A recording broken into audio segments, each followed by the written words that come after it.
महाराज वर्णन आता है, रसखान जी की कथा आप सबने सुनी होगी।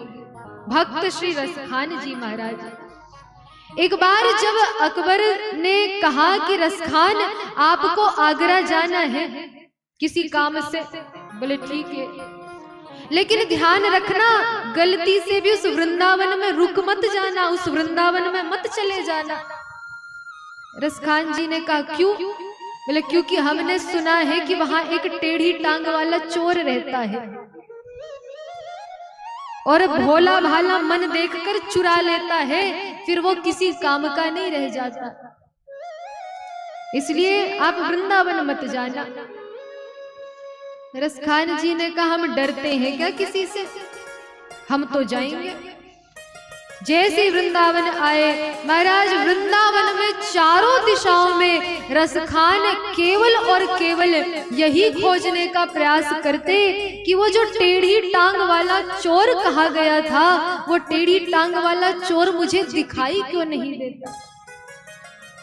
अरे वो मोर मुकुट वाला चोर कहाँ छुप गया है, वो मुझे दिखाई क्यों नहीं देता।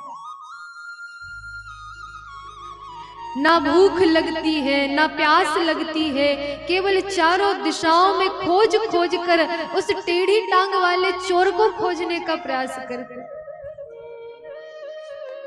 और महाराज हमारे ठाकुर जी तो है ही लीला पुरुषोत्तम, उन्हें तो महाराज निर्मल हृदय भोले भाले भक्तों के साथ लीला करने में सबसे बड़ा आनंद आता है। हमारे ठाकुर जी का स्वभाव, कुछ दिन व्यतीत हो गए, रसखान केवल चारों दिशाओं में खोजने का प्रयास करता, और आज इतनी आतुरता बढ़ी कि रसखान जी ने क्या देखा, बोले सामने से लाखों गायों की झुंड चली आ रही है, आगे गाय पाछे गाय, इत गाय उत गाय, चारों दिशाओं में गायें ही गायें हैं, और लाखों गायों के चरणों से धूल उड़ रही है, और उस धूल के मध्य में से नीलमणि जैसा दिव्य शरीरधारी, पीली पीतांबरी धारण किए हुए, मोर मुकुटधारी, वंशीधारी,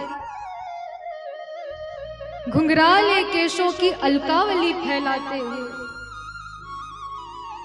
अपने अधर पर अपनी मुरली को रखकर मुरली का दिव्य निनाद करते हुए, एक क्षण के लिए रसखान जी को ठाकुर जी का दर्शन हो गया। और महाराज बस एक ही क्षण में दर्शन देकर ठाकुर जी ने अपने स्वरूप को अंतर्धान कर लिया।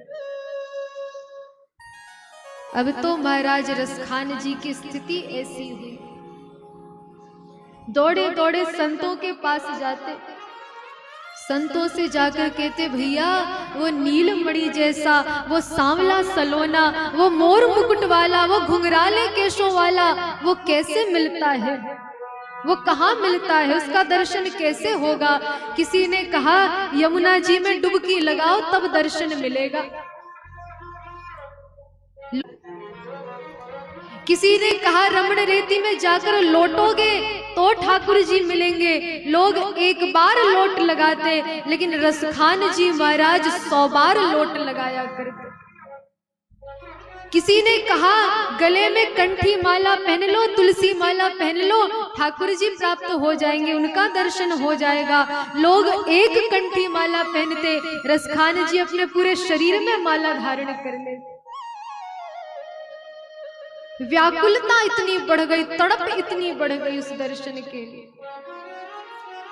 वर्णन आता है कि अकबर जैसे ही आया और अकबर ने आकर कहा रसखान जी हमारे साथ नहीं चलोगे।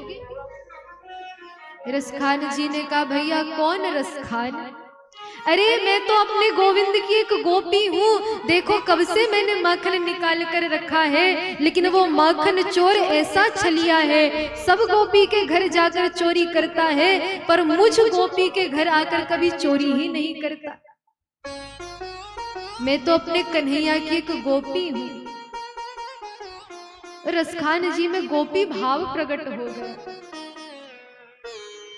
महाराज इससे स्पष्ट होता है कि गोपी हृदय का एक भाव है, केवल गोपी को स्त्री देह समझने का भ्रम मत करिएगा। गोपी तो हृदय का वो प्रेम भाव है जिससे कन्हैया रीझ जाते हैं, जिससे ठाकुर जी रीझ जाते हैं।